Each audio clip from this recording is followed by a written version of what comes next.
Isaías, capítulo de número 55, a partir do verso de número 1. Ó vós, todos os que tendes sede, vinde às águas, e vós que não tendes dinheiro, vinde, comprai e comei. Vinde e comprai vinho e leite, sem dinheiro e sem custo. Por que gastais o dinheiro naquilo que não é pão, e o produto do vosso trabalho naquilo que não pode satisfazer? Ouvi-me atentamente, comei o que é bom, e deliciai-vos com finas refeições. Inclinai os ouvidos e vinde a mim.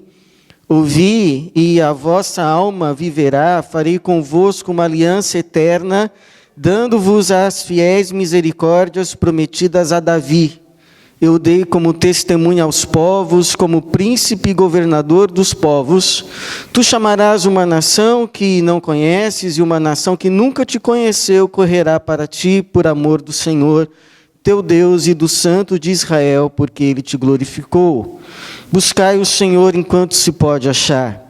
Invocai enquanto está perto. O ímpio deve deixar o seu caminho, e o homem mau os seus pensamentos. Volte-se para o Senhor, que se compadecerá dele. Volte-se para o nosso Deus, porque é rico em perdoar. Porque os meus pensamentos não são os vossos pensamentos, nem os vossos caminhos são os meus caminhos, diz o Senhor. Porque assim como o céu é mais alto do que a terra, e os meus caminhos são mais altos que os vossos caminhos, e os meus pensamentos mais altos que os vossos pensamentos. Porque assim como a chuva e a neve descem dos céus e não voltam para lá, mas regam a terra e a fazem produzir e brotar, para que dê semente ao semeador e pão ao que come, assim será a palavra que sair da minha boca, não voltará para mim vazia, mas fará o que me agrada e cumprirá com êxito o propósito da sua missão. Saireis com alegria e sereis guiados em paz. Os montes e as colinas romperão em cânticos diante de vós, e todas as árvores do campo baterão palmas. O pinheiro crescerá no lugar do espinheiro, e no lugar da sarça crescerá a murta. Isso exaltará o nome do Senhor, e será um sinal eterno que nunca deixará de existir. Pai bendito, estamos diante da Tua palavra, pedimos a unção do Teu Espírito para nos conduzir nesse momento, que o Senhor glorifique o Teu nome, o nome de Jesus. Amém. Eu, desde muito cedo, aprendi a buscar a Deus. Desde muito cedo. Eu tinha cerca de 2 ou 3 anos, eu passava muito tempo com a minha avó. Inclusive, cheguei a morar um tempo com a minha avó. E minha avó, do jeito dela, com os conhecimentos de Deus que ela havia adquirido, ela me ensinou, desde muito cedo mesmo, a buscar o divino, buscar transcendente, ou seja, buscar a Deus. Nós tínhamos uma oração da tarde, para não falar reza, e nós nos ajoelhávamos e nós buscávamos a Deus. Depois, Deus, na sua misericórdia, foi nos revelando mais, e entendemos a realidade de Deus em Cristo Jesus, e passamos então a buscar a Deus por Cristo Jesus. Mas a consciência do buscar a Deus parece que está não naqueles apenas que se chamam evangélicos, mas está no coração do homem. Uma sede, uma consciência de que a vida não se resume só nisso que os olhos podem ver. A vida não se resume apenas no que nós chamamos de material. Tem algo mais. Por mais que a televisão, as mídias tentem colocar na nossa cabeça que a vida se resume no aqui e agora. Eu lembro de uma propaganda, inclusive, que dizia: a vida é curta, curta, como se tudo se resumisse no aqui. Parece que tem alguma coisa dentro de nós que diz: isso não é verdade. A vida é mais do que os pequenos números de anos que temos sobre a terra, e a realidade está além do que os nossos olhos conseguem enxergar, daquilo que a luz do sol ilumina. A gente sabe disso. Inclusive, uma revista já publicou que o natural do homem é buscar a Deus. Parece que tem algo no cérebro que é o elemento no ser humano que o liga ao transcendente. E que para você se tornar ateu, por exemplo, é necessário negar a sua própria natureza. Ou seja, o ateu é aquela pessoa que nasceu enxergando, mas quer se tornar cega. Nasceu ouvindo, mas não quer continuar ouvindo. Então passa a não enxergar porque não quer enxergar, passa a não ouvir porque não quer ouvir. E talvez se eu perguntar aqui, quantos aqui antes sequer de terem chegado à igreja, você que não nasceu, por exemplo, num lar cristão, num lar evangélico, se eu perguntasse aqui, quantos aqui já buscavam a Deus, a sua forma, mas tinham consciência de Deus e o buscavam, eu não tenho dúvida que a maioria vai levantar a mão. A minha mãe, por exemplo, dizia assim, quando depois da sua conversão, muito antes de eu me converter, Deus já me ouvia. E eu não quero desacreditar. Agora, se tem uma coisa que a maioria das pessoas, nem os crentes, nem os não crentes, sabem, é que antes de qualquer pessoa buscar a Deus, antes de você buscar a Deus, é Deus quem te busca. Se você está buscando a Deus hoje, não foi por iniciativa sua. Se você está buscando a Deus hoje, é porque Deus te buscou antes. Deus se voltou antes. Deus foi o convite antes. Quantos aqui não poderiam dizer, pastor, antes de eu me render a Deus, me render a Jesus, eu tinha uma mãe que sempre me falava. Eu tinha um colega. Eu ouvi uns cânticos, tocava no meu coração. Se você está buscando a Deus hoje, na verdade você está apenas respondendo a um chamado que Deus já vinha fazendo há muito tempo na sua vida. E é exatamente isso que nós vemos aqui em Isaías, capítulo de número 55. É Deus fazendo um convite ao seu povo. Interessante isso. Deus aqui não está convidando aquele que não faz parte do seu povo. Deus está fazendo um convite àqueles que diziam o conhecer. Deus está fazendo um convite àqueles que diziam assim, não, mas nós somos de Deus. Deus está fazendo um convite àqueles que diziam assim, não, mas eu conheço a palavra dele, eu conheço a Torá. Deus está fazendo um convite a pessoas que diziam assim, não, mas nós vamos à igreja. Incrível. O convite aqui para vir não é um convite para aqueles que não são povo. Deus está fazendo um convite àqueles que se chamam povo dele.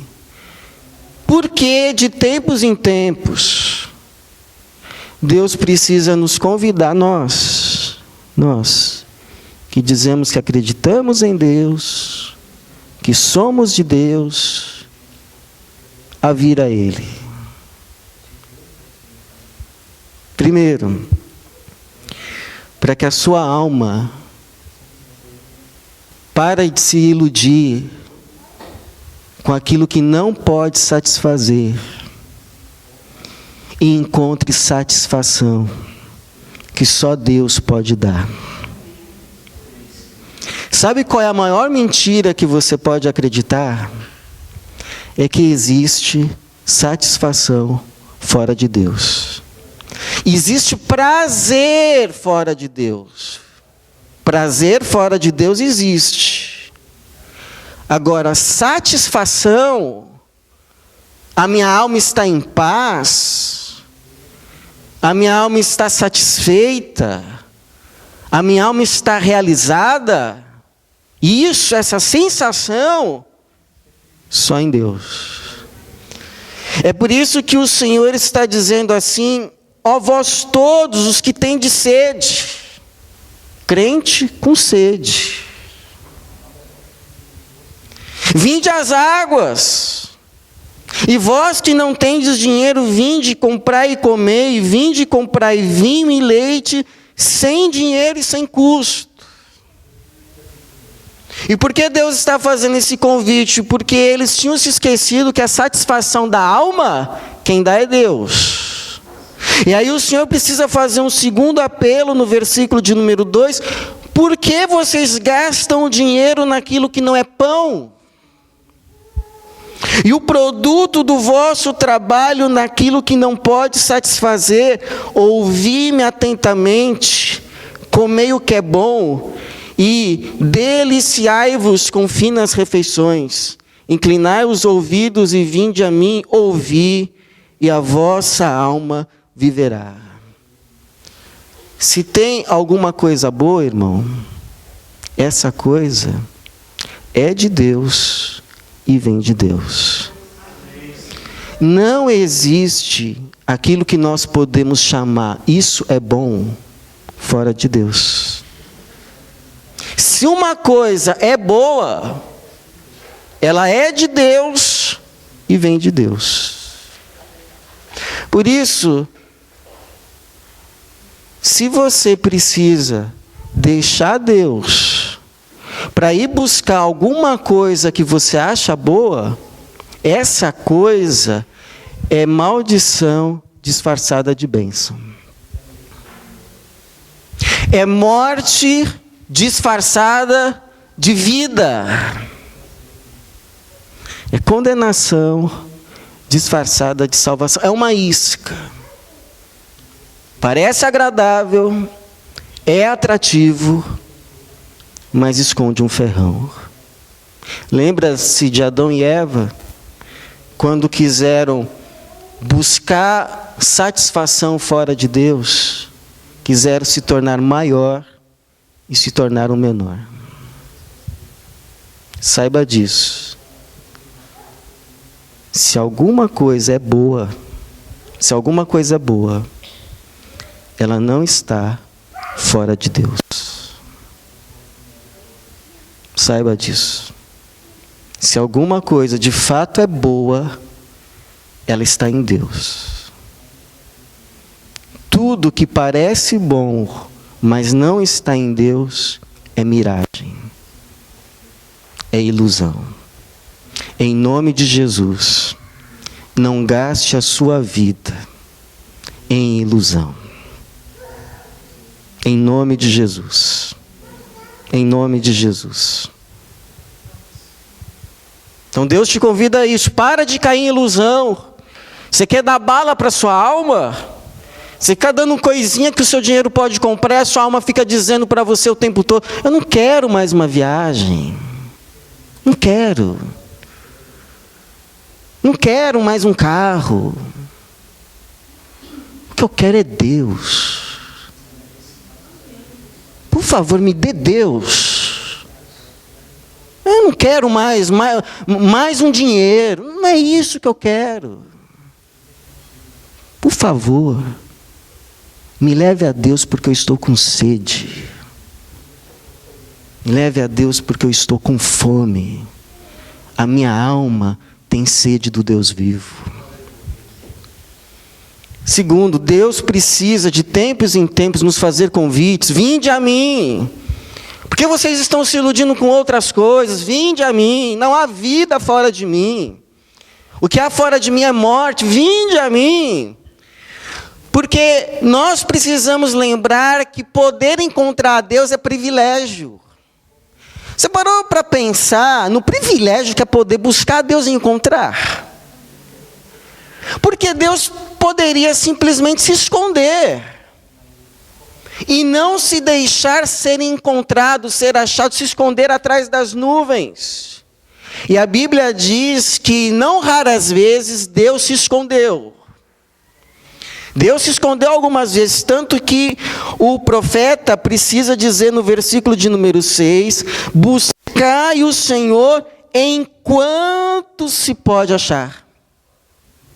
Invocai-o enquanto está perto. Se ele precisa dizer enquanto 2 vezes, é porque haverá tempo em que se poderá buscar a Deus e não achá-lo. E talvez alguns de nós, nas suas experiências mais profundas com Deus, já passou por essa experiência. Você já teve um dia a impressão de ter feito uma oração que não passou do teto? Você que conhece a Deus, você sabe quando Deus está perto. Você sente. Você tem um espírito que dá discernimento. E por que é importante saber que o deixar-se ser achado do Senhor é um privilégio, mas não é um privilégio assim, que eu diria, está a maior parte do tempo disponível. Mas há ocasiões que Deus se indigna. E Deus se esconde. Ainda que seja por um momento. Olha o que diz o versículo de número 8 do capítulo 54. Escondi o meu rosto de ti por um instante. Num impulso de indignação. Por um instante. Eu oro para que você nunca experimente essa experiência amarga. Porque a Bíblia diz que quando Deus vira o rosto, a alma seca. Interessante. Agora, é importante e interessante porque tem alguns irmãos que eles vão se acostumando a fazer excursões no mundo das trevas. Com a falsa esperança e ilusão de que eles podem voltar para Deus a qualquer momento e Deus vai estar lá disponível. Vai estar lá. E aí ele vai, se elameia, se contorce no charco, e aí de repente ele olha para si mesmo e diz: estou sujo, estou com nojo, estou aqui comendo bolotas de porcos, vou voltar ao Senhor. Aí ele volta, e o Senhor abre a porta, o Senhor abraça, o Senhor dá banho, dá roupa nova, passa perfume, manda fazer uma festa, porque tem festa no céu quando o pecador se arrepende. Maravilha! Aí passa uma semana, o moço está na lama de novo. Está buscando comida onde não tem comida. Está buscando água em poça, suja.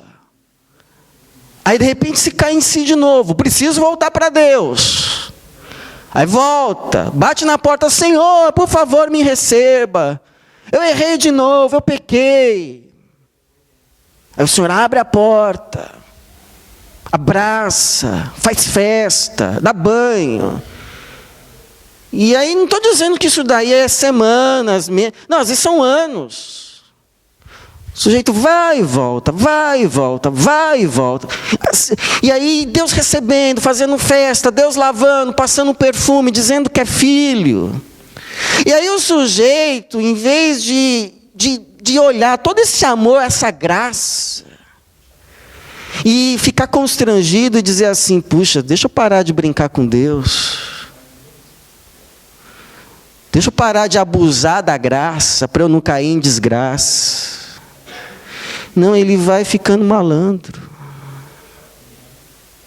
Vai ficando malandro. Qualquer hora que eu voltar, ele me recebe.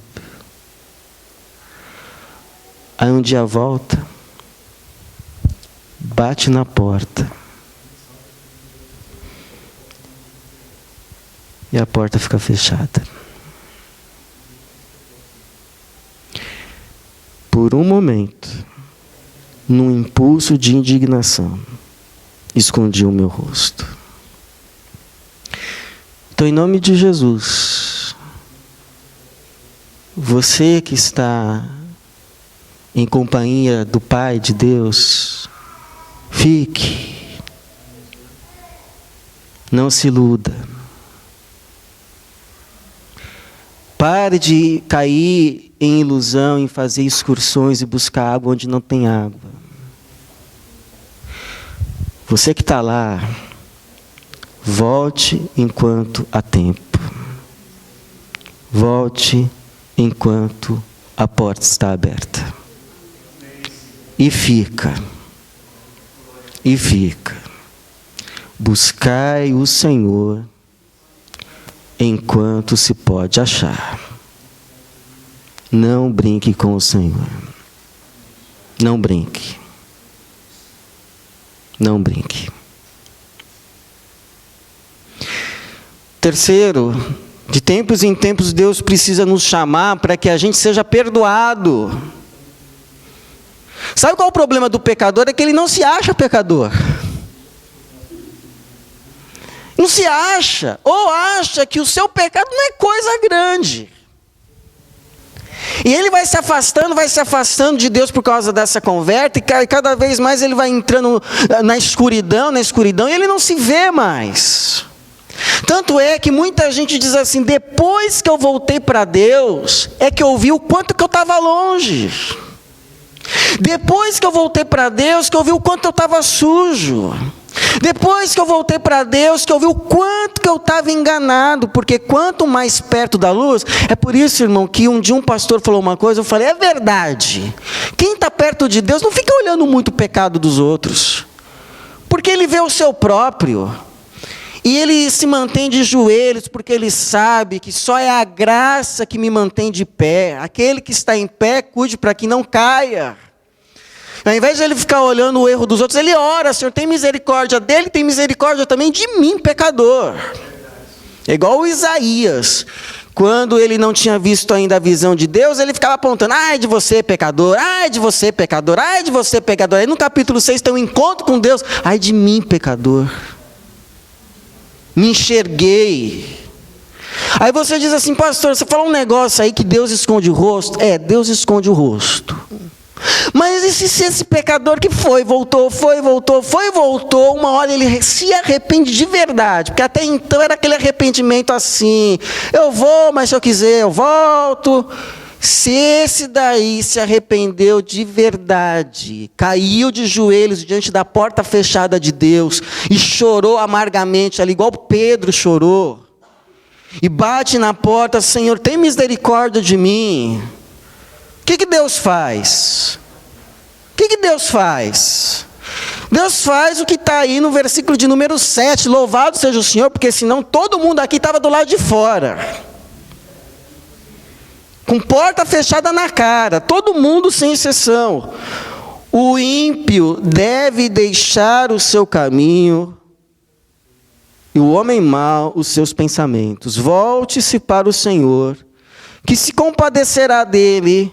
Volte-se para o nosso Deus, porque é rico em perdoar. Não tem como não amar um Deus assim. Porque não importa qual seja o pecado, Na cruz de Jesus foi conquistado o perdão. Por vontade de Deus, por graça do céu, não existe pecado que na cruz não foi pago. Não existe pecado que na cruz não foi perdoado. Não existe pecado que na cruz não foi lavado.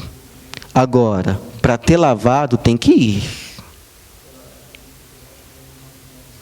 Pastor, Deus não me aceita do jeito que eu sou. Deus te aceita do jeito que você é, mas não para deixar do jeito que você está. Deus te aceita do jeito que você é, mas não para que você continue sendo a mesma pessoa a vida inteira. Deus te chama para um caminho de transformação.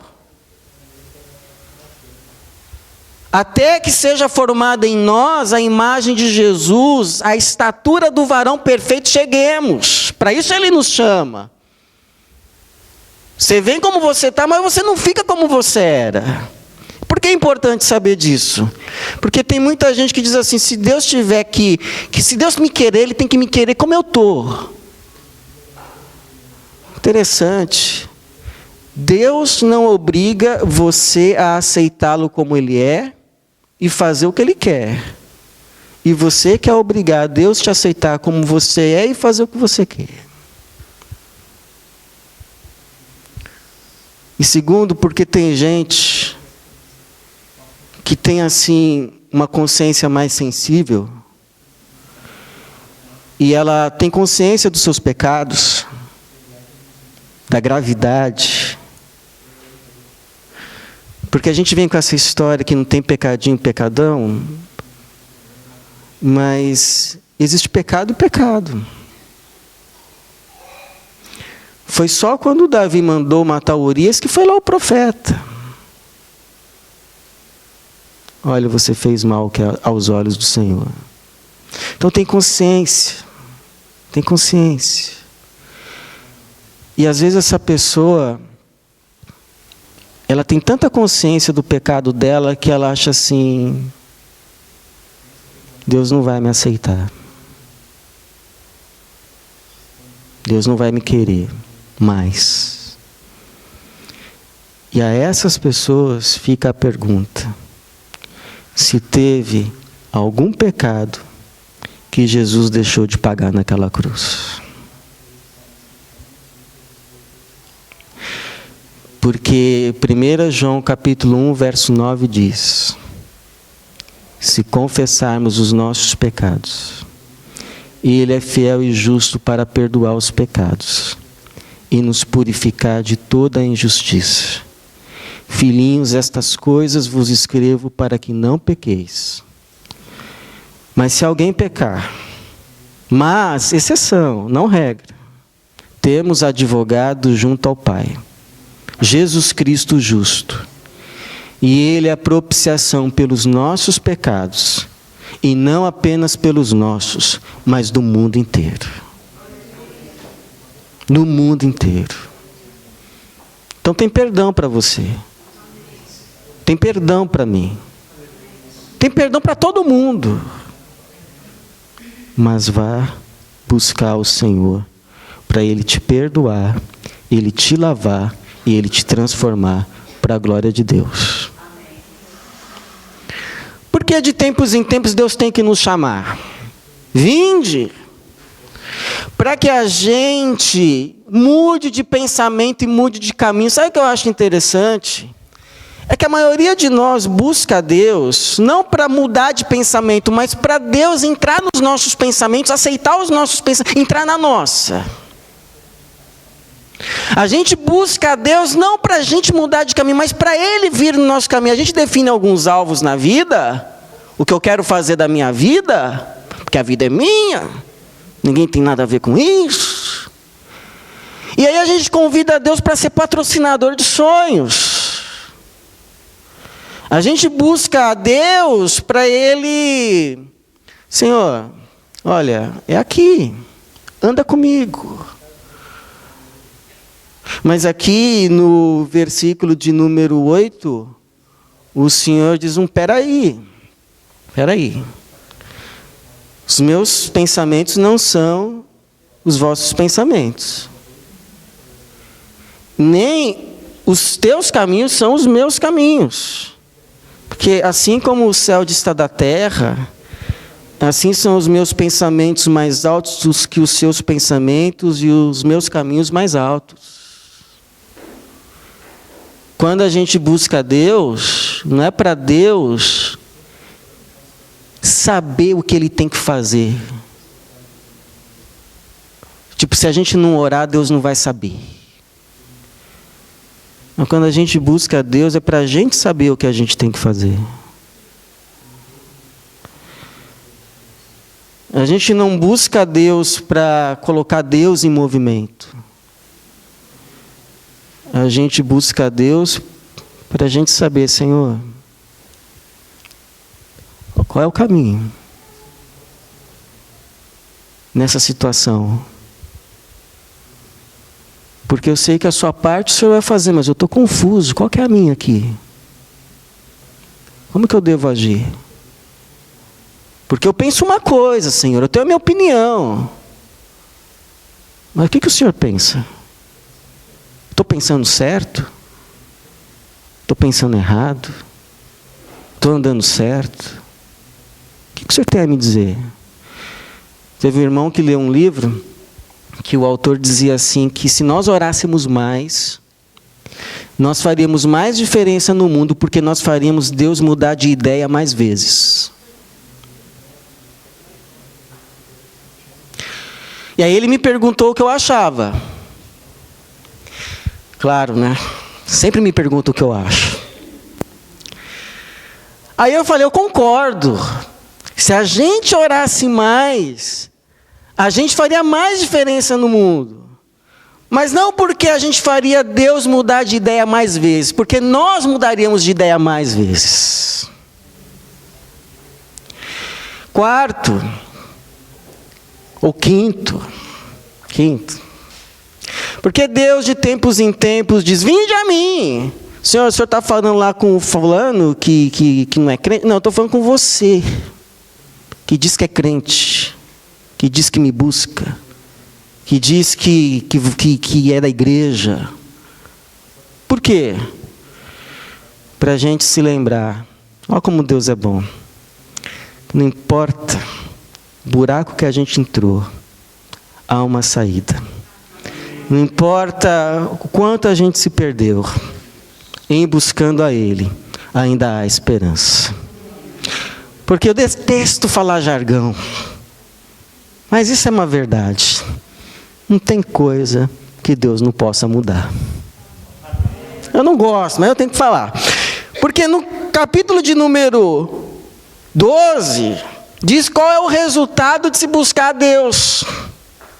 Saireis com alegria e sereis guiados em paz. Não é você indo na frente de Deus falando, Senhor, vem. Não, é Deus indo à frente dizendo, esse é o caminho, venha. Os montes e as colinas romperão em cânticos diante de vós, e todas as árvores do campo baterão palmas. Ou seja, você vai buscar a Deus, você não vai ser envergonhado, você vai ser honrado. Você vai buscar a Deus, você não vai ser condenado, você vai ser salvo. E o pinheiro crescerá no lugar do espinheiro, e no lugar da sarça crescerá a murta.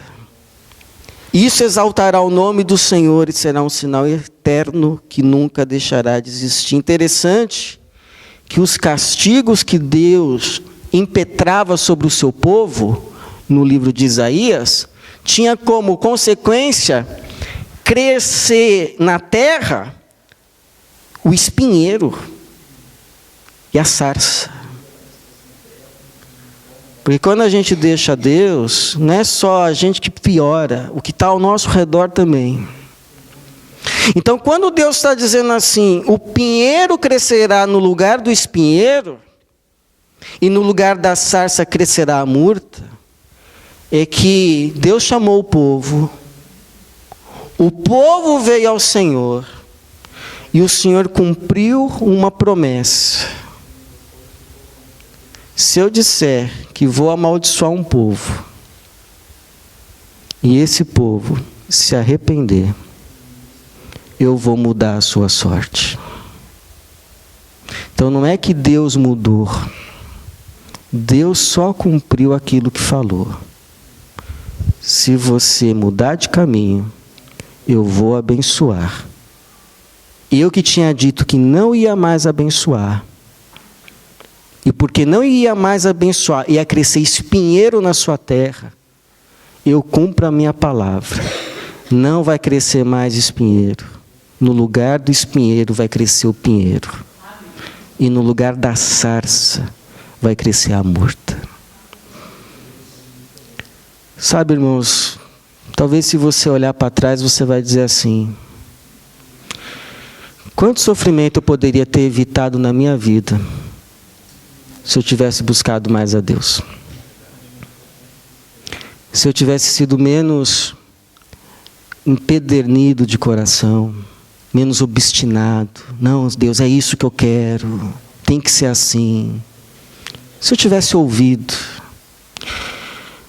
Mas eu queria te dizer, daí onde você está, Deus pode te guiar. Deus pode te trazer de volta para o caminho. E os anos que foram perdidos podem ser recuperados. Deus pode te colocar na trilha de novo. Quando eu morava em São Paulo, eu dirigia. E eu tinha um GPS. Que se tem uma coisa que eu tenho dificuldade é para guardar caminho. Depois da 100ª vez que eu for na sua casa, eu vou guardar o caminho. Então eu tinha um GPS. E quando eu errava o caminho, o GPS em português dizia assim, automaticamente, novo cálculo da rota. E aí recalculava. Da onde eu estava perdido, para onde eu tinha que chegar. Então é isso que Deus está falando aqui para o povo e está falando para mim e para você. Você errou, se perdeu, reconhece que errou, reconhece que se perdeu, está voltando para mim, eu estou te dizendo, novo cálculo da rota. Novo cálculo da rota. Se tem uma coisa que fez diferença na minha vida, foi saber que se a gente está buscando a Deus, é porque Deus está nos buscando primeiro. Que Deus não desistiu de nós. Por isso, Jesus faz o mesmo convite que o Senhor fez aqui em Isaías, capítulo 55. Vinde a mim, você que está cansado, você que está sobrecarregado. Vinde a mim, Jesus, e você vai encontrar descanso para a tua alma. Vinde a mim. Esse é o convite do Senhor. Que Ele nos abençoe. Amém. Amém.